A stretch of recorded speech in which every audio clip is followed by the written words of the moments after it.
은혜 받으실 하나님의 말씀은 스가랴 7장 1절에서 14절 말씀입니다. 스가랴 7장 1절에서 14절 말씀입니다. 구약 1317년 전후에 있습니다. 스가랴 7장 1절부터 14절 말씀을 다 함께 합독하겠습니다. 다리오 왕 제4년 아홉째 달 곧 기스레 4일에 여호와의 말씀이 스가랴에게 임하니라. 그때 베델 사람이 사라셀과 레겜멜렉과 그의 부하들을 보내어 여호와께 은혜를 구하고 만군의 여호와의 전에 있는 제사장들과 선지자들에게 물어 이르되 내가 여러 해 동안 행한 대로 5월 중에 울며 근신하리이까 하매 만군의 여호와의 말씀이 내게 임하여 이르시되 온 땅의 백성과 제사장들에게 이르라. 너희가 70년 동안 다섯째 달과 일곱째 달에 금식하고 애통하였거니와 그 금식이 나를 위하여 한 것이냐.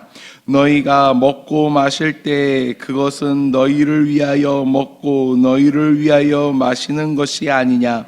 예루살렘과 사면 성읍의 백성이 평온히 거주하며 남방과 평원의 사람이 거주할 때 여호와가 옛 선지자들을 통하여 외친 말씀이 있지 않느냐 하시니라. 여호와의 말씀이 스가랴에게 임하여 이르시되 만군의 여호와가 이같이 말하여 이르시기를 너희는 진실한 재판을 행하며 서로 인애와 긍휼을 베풀며 가부와 고아와 나그네와 궁핍한 자를 압제하지 말며 서로 해하려고 마음에 도모하지 말라 하였으나 그들이 듣기를 싫어하여 등을 돌리며 듣지 아니하려고 귀를 막으며 그 마음을 금강석 같게 하여 율법과 만군의 여호와가 그의 영으로 옛 선지자들을 통하여 전한 말을 듣지 아니하므로 큰 진노가 만군의 여호와께로부터 나왔도다.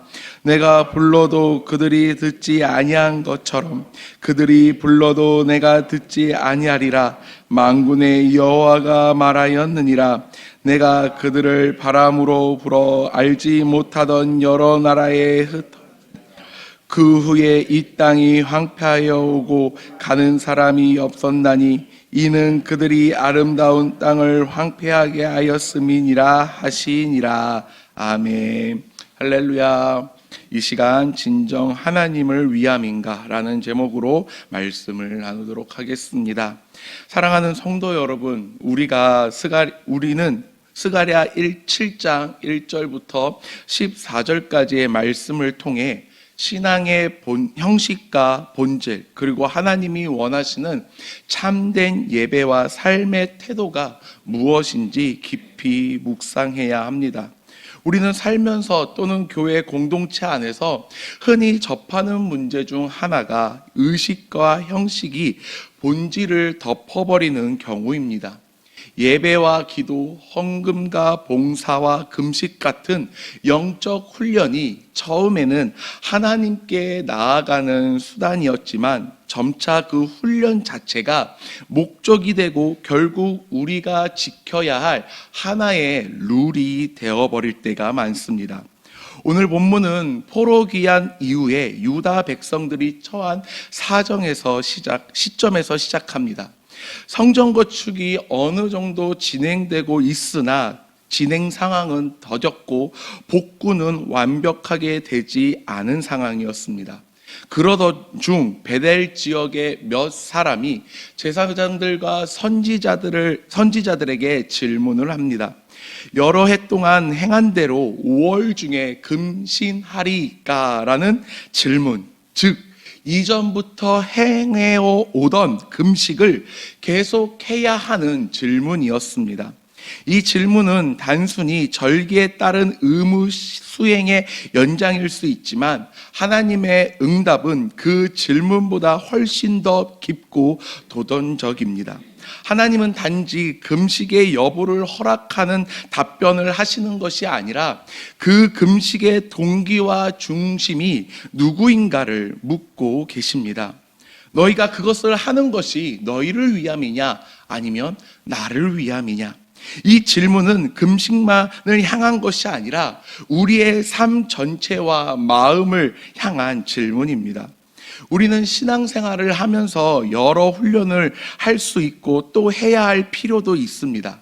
금식도 그중 하나일 수 있습니다. 그러나 하나님이 보시는 것은 형식 그 자체가 아니라 그 형식을 통해 하나님께 드리는 마음입니다. 만약 금식이나 기도, 헌신이 나 자신을 위한 것이 된다면 그것은 하나님께 영광을 돌리지 못하는 일이 됩니다. 오늘 본문은 크게 두 부분으로 나눌 수 있습니다. 1절부터 7절, 하나님이 보시는 마음의 동기에 대한 질문과 도전입니다. 두 번째는 8절부터 14절까지로 하나님이 원하시는 삶의 실천 윤리와 그 결과에 대한 선언입니다.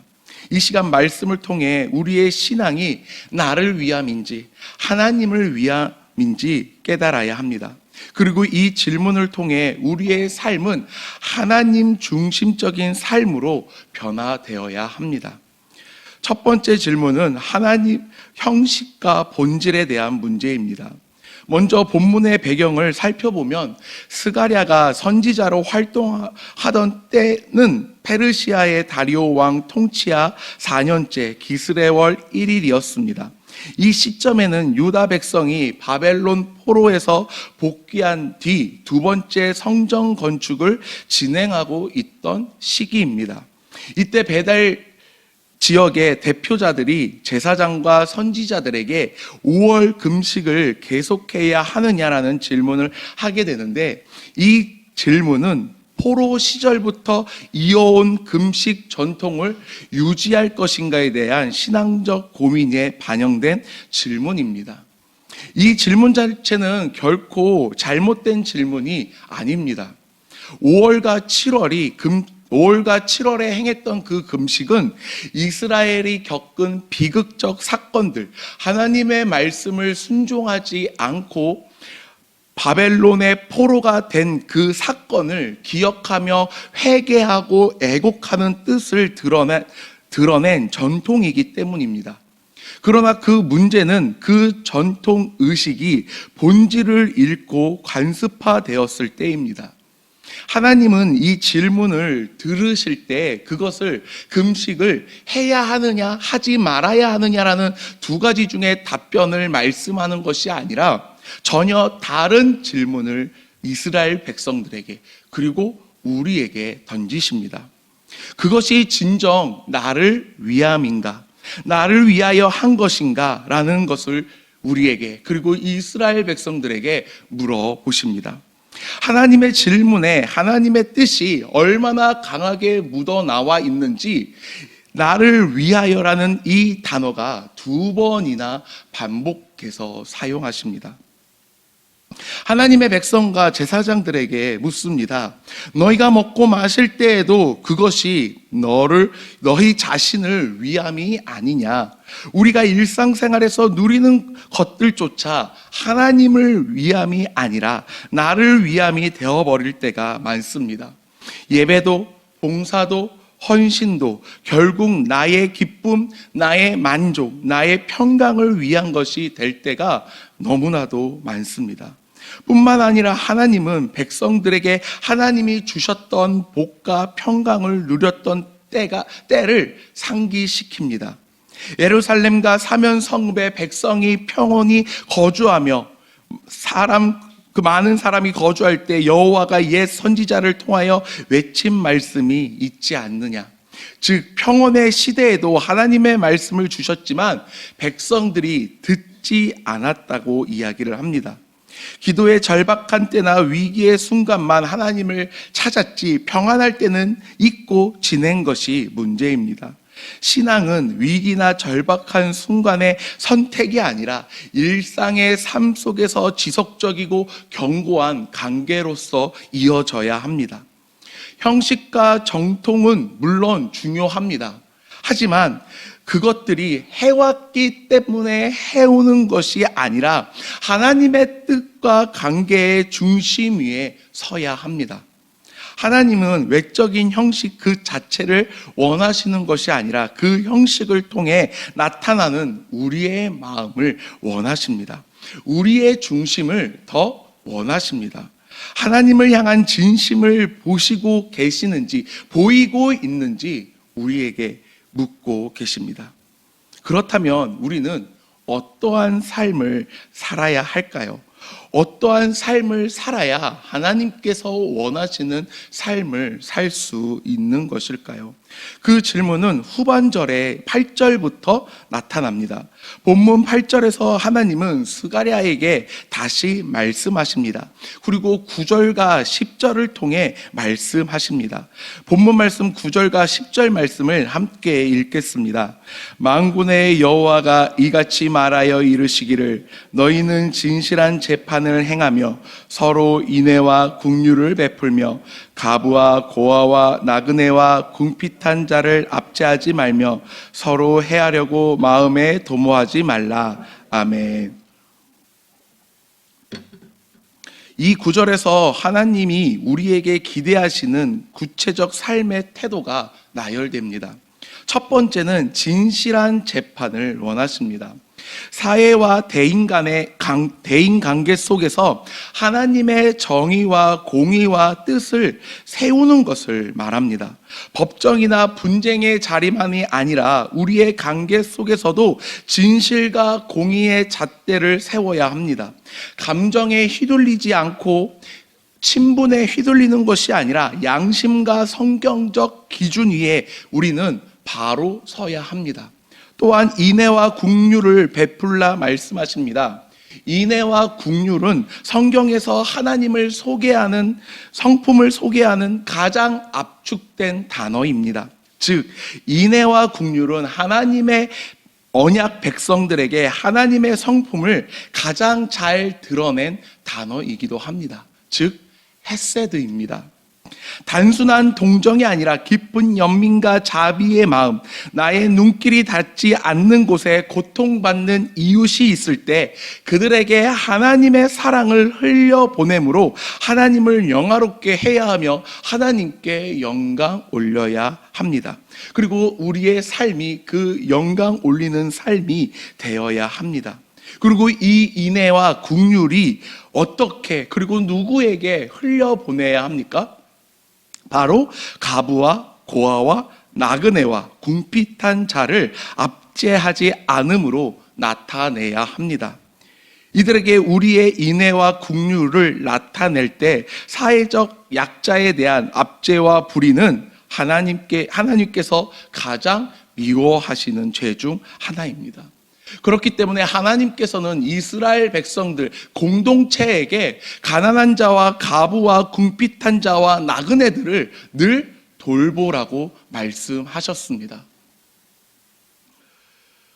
우리 사회 공동체 역시, 그리고 우리 교회 역시, 그리고 나 자신 역시 나보다 연약한 자가 있다면 그 연약한 자를 보호하고 나눔의 책임을 지어야 합니다. 그리고 서로 해하려고 마음에 도모하지 말라고 말씀하십니다. 마음 깊은 곳에 음모와 미워하는 마음, 배제하는 생각마저도 하나님 앞에서 죄입니다. 겉으로 보이지 않아도 우리의 마음의 태도까지 우리는 청결해야 합니다. 하나님께서는 이 모든 것을 우리의 삶의 전 영역에서 우리의 삶의 태도로 나타내시길 원하십니다. 이 말씀들은 단순히 도덕적 규범이 아니라 이것이 하나님의 기뻐하시는 삶의 표현이며 하나님의 자녀들의 삶의 태도이며 금식이나 예배의 형식이 진정한 값어치를 얻는 길입니다. 하나님은 우리의 손이 아니라 마음과 삶을 보시는 분이십니다. 이런 이 일들을 행하지 아니한 때에 하나님께서는 경고를 하십니다. 그 경고가 오늘 본문 말씀 11절에서 13절 말씀까지 쭉 이어져 오고 있습니다. 여기에서 하나님의 경고에 하나님의 말씀에 따르지 않는 삶을 사는 자들의 영적 타락이 나타납니다. 그것을 세 가지로 구분할 수 있는데, 첫 번째는 듣기를 싫어합니다. 말씀 앞에서 마음이 기울어지지 않는 태도를 이야기합니다. 말씀과 멀어지고 말씀을 듣지 않으려고 하는 삶을 살기 시작합니다. 그리고 이것이 지나면 등을 돌리고 귀를 막습니다. 점점 말씀을 향한 삶의 태도에서 멀어지는 삶을 살게 됩니다. 그리고 결국엔 마음이 금방석같이 굳어집니다. 하나님의 음성을 들으려고 하지 않는, 하나님과 전혀 관계된 삶을 살지 않으려고 하는 그런 태도가 우리에게 나타나게 됩니다. 이 상태에 이르면 하나님이 찾아 부르셔도 응답하지 않고, 백성이 부르짖어도 하나님은 듣지 않겠다라고 말씀하십니다. 이는 단순히 외적 행동의 실패가 아니라 관계의 단절, 소통의 붕괴를 의미합니다. 14절에 하나님께서 그들을 뿔뿔이 흩으시고 그 땅을 황폐하게 될 것이라 선언하십니다. 외형적으로는 금식도 절기도 있었지만 중심이 하나님을 향하지 않았기에 결국 하나님의 심판이 임합니다. 사랑하는 성도 여러분, 오늘 우리는 본문 말씀을 통해 하나님이 우리에게 던지시는 질문이 있습니다. 너희가 행한 예배가, 금식이, 봉사가 나를 위함이냐? 우리는 이 질문 앞에 우리의 신앙의 삶의 태도를 점검해야 합니다.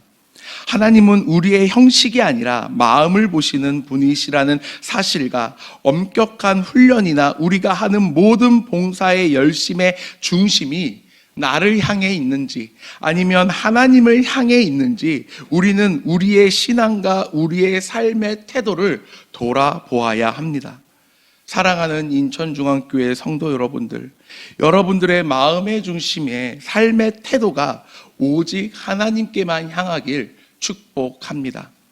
매일의 삶 속에서 하나님이 원하시는 참된 예배를 드리는 예배자가 되며 삶의 모습을 통해 그리스도의 향기를 나타내는, 예수님을 믿지 않는 자들에게 인애와 긍휼을 통해 하나님께 영광 올리는 사랑하는 모든 인천중앙교회 성도 여러분들이 되시길 축복합니다. 여러분들 마음의 중심에, 마음의 열심에 내가 아닌 오직 하나님 예수 그리스도로 인하여서 여러분들의 열심이, 예배가, 삶의 모든 모습들이 하나님께 영광 올리는 여러분들의 삶의 태도와 모습이 되길 축복합니다. 기도하겠습니다. 은혜와 사랑이 많으신 하나님 아버지, 오늘 스가랴 선지자의 말씀을 통해 우리 마음의 중심을 돌아보게 하심에 감사합니다. 우리가 겉모습과 형식에만 치중하며 정작 중심은 나 자신을 향한 신앙을 드러냈다면 용서하여 주옵소서. 우리의 마음을 새롭게 하시고 예배가 하나님을 향한 진심의 표현이 되게 하시고, 말씀 앞에 귀 기울이며 순종하는 삶을 살며 우리의 일상이 예배의 자리 되게 하옵소서. 공의와 긍휼로 서로 섬기며 약자를 보호하고 배려하는 하나님의 거룩한 자녀로서 쓰임받게 하옵소서. 우리의 마음이 굳어지지 않게 하시고 늘 하나님의 음성에 민감한 자가 되게 하옵소서. 모든 영광 아버지 하나님께 올리며 예수 그리스도의 이름으로 기도드립니다. 아멘.